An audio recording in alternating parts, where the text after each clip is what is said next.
はい、どうもこんばんは、ゆきです。今日はね、前回、前々回でですね、Zoom のマルチストンプ MS50G と MS70CDR について紹介しました。で、今日は引き続いてですね、Zoom の紹介ということで、今回もマルチエフェクター系でございます。さあ、今日はこちら、じゃじゃん G1X4 です。これですよ。これ本当にね、素晴らしくて、何がいいかっていうことをもう先に言っちゃうと、この小ささ、小型軽量でギグバッグに簡単に入るサイズということと、すごい軽いのと、で前回紹介した MS50G とか MS70CDR みたいに非常にね、この中でコンパクトエフェクターを5つ並べて、たくさん並べてですね、自分の音を作るかのようなね、このすごく直感的な操作ができるエフェクターなんですね。ここに G1X4 マルチエフェクトプロセッサーの文字があるかと思いますが、これが超小型軽量のマルチエフェクトプロセッサーです。価格も安くて、いて初めてマルチ買う人とかにも受け入れやすい価格になってます。Zoom っていうのは昔からこの手のね、小型で筐体が樹脂でできた結構安価なモデルっていうのはたくさん昔からあったんですよ。昔からあったんだけど、マルチプロセッサー全盛の時代になりまして、この Zoom が培ってきたこの小型軽量で安価なマルチエフェクターの最新、進化ということで非常にね使いやすい感じになってます。こういう動画で紹介したヒリックスだったり GT1000 とか GT1000 これはコアですねとか、こういうのが全盛の時代です。これでも7万円とか8万円とか、するんですよ。非常に音もいいし使いやすいんだけど、値段が凄まじいっていう感じですね。そんな気軽に手に入れれないし、気軽に使えないじゃんっていうのがやっぱあるんですよ。ヘリックスも20万とか超えると思いますし、それがね、これは非常に安価になってます。とてもお求めやすくて、始めた初心者さんが1個マルチエフェクター買うのに非常にいいかなと思います。ということでね、今日はですね、実際これがどういうもので、どういうことができるのか、でどういう音作りができるのかっていうのを、ちょっとサンプル示すという意味でですね、一つ音を作ってみたり、機能の紹介なんかをしていきたいと思います。最後までお付き合いいただけるととっても嬉しいです。ということで、行ってみましょう。Zoom の G1X4 の音を見ていきたいと思います。ギターはですね ES335 で、この G1X4 からコッホのペダルトーンというプリアンプに入ります。でそこからラインアウトで出力してます。なのでスタジオでアンプにインプットから挿すみたいな感じでという想定でね考えてもらえばなと思います。でまずバイパスはこんな音です。こんな音です。いろんなことができるんですけど、まずはですね、ざっとどんなプリセットが入っているのかっていうことをちょっとご覧いただければなと思います。いろいろあるんですけど、代表的なところといいますか、MS ハイゲインですね。多分マーシャルだと思います。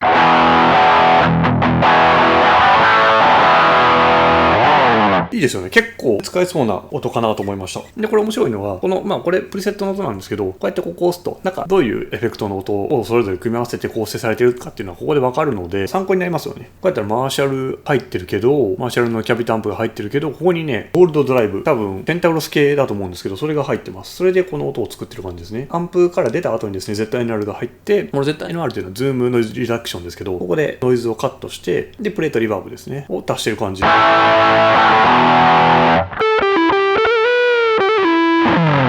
普通に使える音です。はい。で、どんどん行きましょう。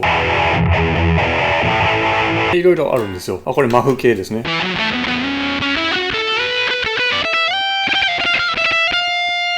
こんな感じでマフが入って、で、アンプがあって、キャビがあって、ZNR があって、アナログディレイが最後に入ってますね。こんな感じでどういう構成がなされてるかっていうのがね、これでわかるんですよ。リズムもいろいろあります。で、プリセットの音でも、例えばじゃあこれだったらこうなってるんですけど、例えばこれ今ペダルをオフにしてたりするんですけど、この入ってるプリセットでも入ってるエフェクトをそれぞれここでオンオフできるので、これだったら今ちょっとディレイが嫌だなと思ったので、こんなことが簡単にできます。でリバーブも消すと、はい、もっと平らな音にできるので、こんな感じで調整していきます。で、これもともとワウが入ってるんですけど、これですね、ペダルのエフェクトがここにありますね。はい、ちょっと手でやってるんでちょっとうまく使えないですけど、このペダルのエフェクトは非常にね、僕的にはね、非常に使えるなと思うんで、僕は G1O よりも G1X4 をお勧めしたいなと思います。どんどん行きましょうか。なんか面白いのがあれば。多分フェンダーのデラックスリバーブの変わるものかなと思います。で、オクターバー。で、これペダルワウ。で、ハーモニーですね。こういうコンプも。で、これアコシミですね。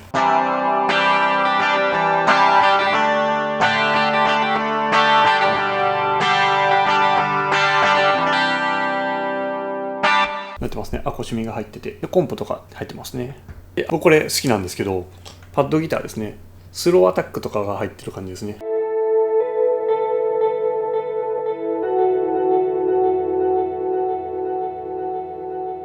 はい、こんな感じで非常に好きなエフェクトです。こ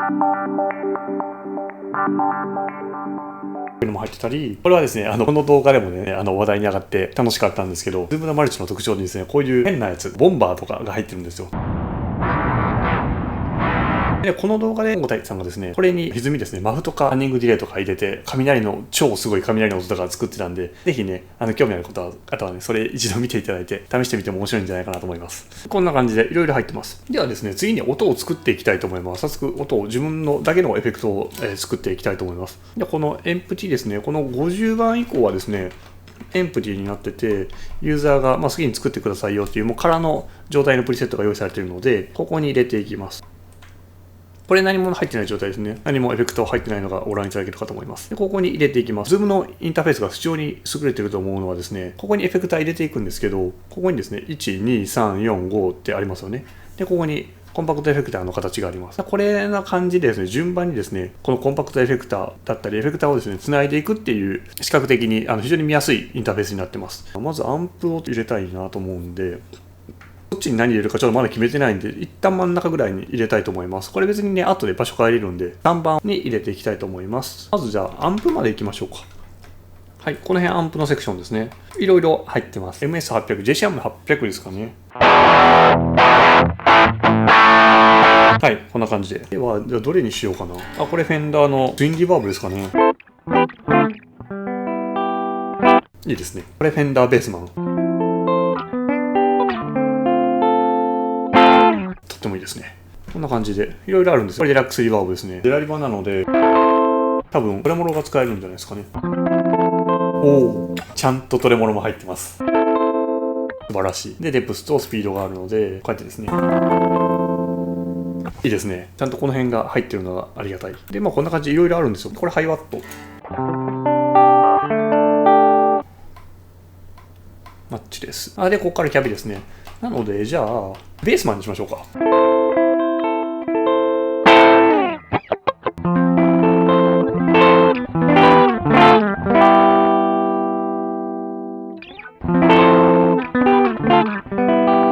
フェンダーベースマンなんですけど、嬉しいのが、さっきのデラリバのトレモロもそうですけど、ちゃんとアンプの特徴をね、拾ってくれてるんですよね。で、どういうことかというと、このベースマンってインプットがノーマルとブライトがあるんですけど、これが両方選べます。なので、ノーマルにすると、ブライトにすると、こんな感じで、ハイが際立つ音になります。今回ブライトでいきたいと思います。で、ページがあって、こうトレブルがあって、プレゼンスもちょっと上げたいので、で、ゲインも選べますね。このアンプはゲインはちょっと、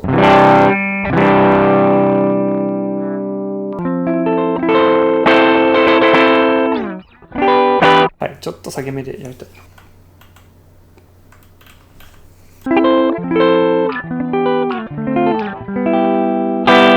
こんな感じでいかがでしょうか。で、ここにフェンダーベースマンが入りました。では、キャビネットを選びたいと思うので、この横ですね。はい、ここの横にキャビネットを入れたいと思います。この辺にキャビですね。キャビはいっぱいありますね。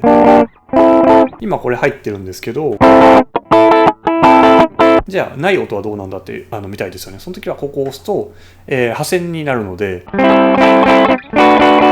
ビネットがオフの音が確認できます。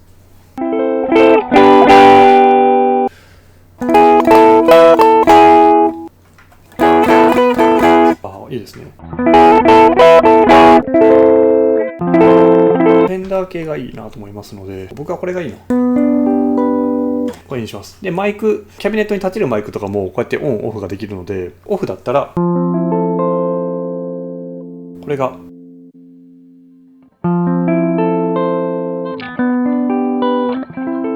ちょっとはっきりする感じかもしれないですね。アンプとキャビネットが入りました。リバーブを入れたいので、リバーブ入れたいと思います。いろいろあるんですよ。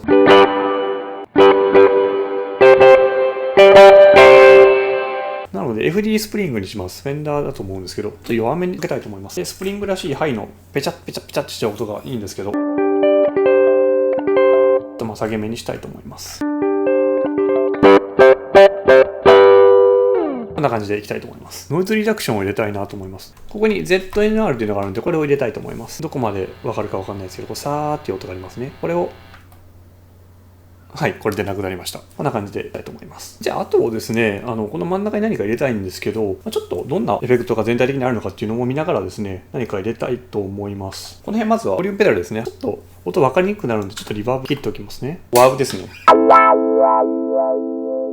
これまでいろいろ選べます。ちなみにさっきのボリュームペダルなんですけど、ミニマムとマックスが選べるので、マックスの時は踏み込んだ状態。今、踏み込んだ状態が 100% なので、踏み込んだら音が一番大きい状態でなるっていう設定ですね。で、ミンが0だったら、上げた時に0になります。これを 50% とかにしておくと、一番上げた時も音が残りますので、部分的にですね、調整ができるのでありがたいですね。ミニマムスイッチがついてますと。で、カーブですね。これもカーブが変えれるというですね、カーブを調整できる感じです。で、これピッチですね。ワーミーみたいな感じで、踏み込んだ時に、ここですね、カラーで1オクターブ上がるとか、2オクターブ上がるとか、下がるとか、いろいろ選べます。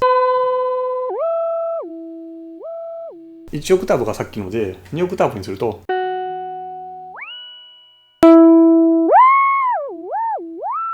踏み込んだらオクターブが上がるんで、その間を行き来するという感じですね。で、これ、モードアップとダウンがあるんですけど、アップだったら、踏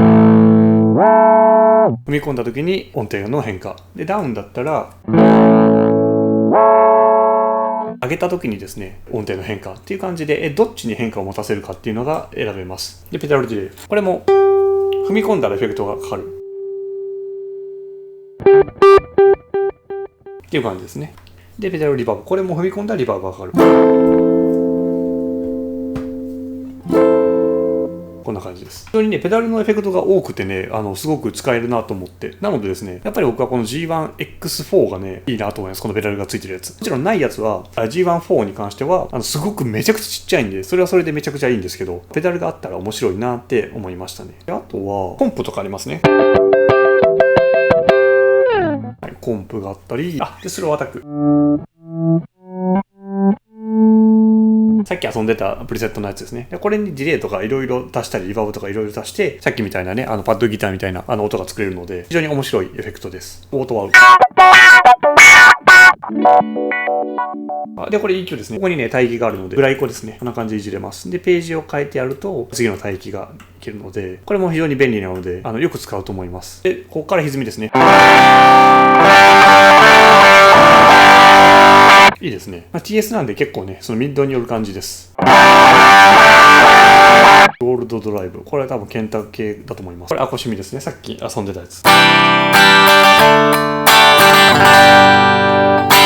で、この辺から空間系だと思います。ステレオコーラス。で、フェーザー。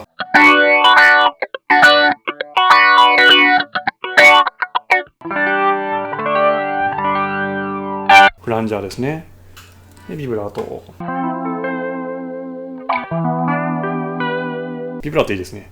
で、オクターバー。で、オクターブ1とオクターブ2があるんで、ボスで言うと OC2 みたいな感じですね。1オクターブ下と2オクターブ下を混ぜながら使えると。で、ドライ音、原音ミックスも調整できるような感じですね。で、来ました。ボンバーですね。この辺からディレイですね。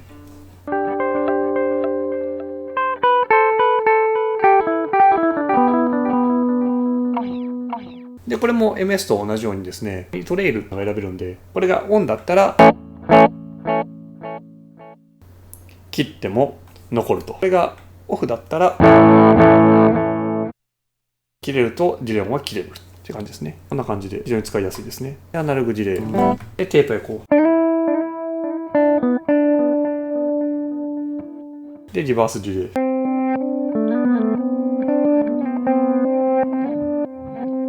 で、ここからペダルに戻ってきます。で、さっきのじゃあこの2番、ここには歪みを入れたいと思います。TS を入れたいと思います。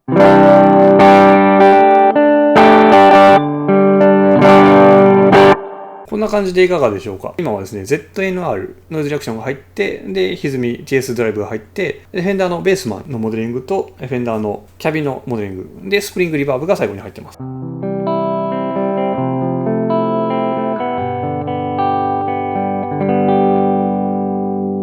な感じです。で、必要な時にポチッとこれをオンにして、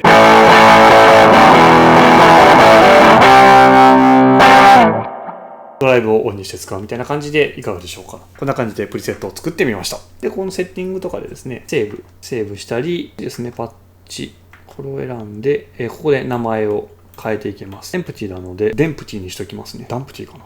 デンプティになりましたね。あとはね、このチェーンですね。これは、MS50G とか 70CDR にもあるんですけど、これを選ぶと、今、並べたここの5個のエフェクターですね。これの順番を変えれると、これも非常に便利なんですよね。じゃあ、ベースのアンプの位置をじゃあ、変えようかっていうところで一番前に持ってきたいと思います。だったらここを選ぶと前に来ますね。一番前に来たらこの関係性が変わって ZNR がアンプより後ろに来るので、下から入ってるノイズがですね、このアンプでもう増幅されちゃっております。なので戻します。はい。で、ターナルをアンプの前に置くと、アンプで増幅されているノイズが先にですね、増幅される前に対処できるので、こうやってノイズがなくなると。こういうのが非常にね、勉強になりますよね。こういう入れ替えをいろいろできると。こんな感じになっております。じゃあ元の位置に戻しますね。はい、戻しました。もちろんこれもチューナーがついてます。よいしょ。ここを同時押すと、チューナーが起動します。僕がね、非常にいいなと思ったのが、MS50G ってとか MS70CDR マルチストンプ系ってここだけなんですよ。このモニターだけなので、僕ね目が悪いのでね、絵がですねこのサイズで動かれてもねあんまり見えないんですよね。なのでボタンですね、ボタンがですねチューナーのインジゲーターになってですね、こうやってほらどんだけずれてるよというのがよくわかります。その TU3 ですね。普段はこれ使ってるんで LED が動くんですよ。なのでね、非常に使い慣れた感じで使えてとってもありがたいです。で、ここでヘルツ数。で、こっちではバイパスかミュートって選べます。今バイパスになってましたよね。バイパスというと、こうチューニングの時に音が出てる状態。で、このミュートにすると、はい、ミュートスイッチになるので、ライブとかではこういうのを使えばいいんじゃないかなと思います。で、次ですね。これも非常に重要なリズムマシンがついてるんですよ。これがあるから練習用としてめっちゃいいじゃんって思ってるんですよね。ファンクとかファンクロックとかジャズファンクとか R&B とかいろんなねパターンがあるんですよ。ドラムのパターンがあります。リズムパターン。いろんなリズムパターンがありましたけど、これメトロノームが入ってるんで、これで、はい、遅いですね。これ BPM はここで調整できます。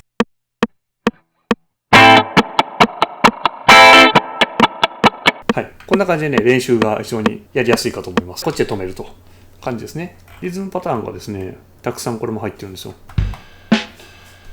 フュージョンとかね、じゃあ、これがね、練習に非常にいいと思います。で、あとはね、これも素晴らしいですよ。ルーパーがね、ここに入ってるんですよ。中の階層じゃなくて、ここにボタンポチッと押せばね、入るんで、非常にね、使いやすいです。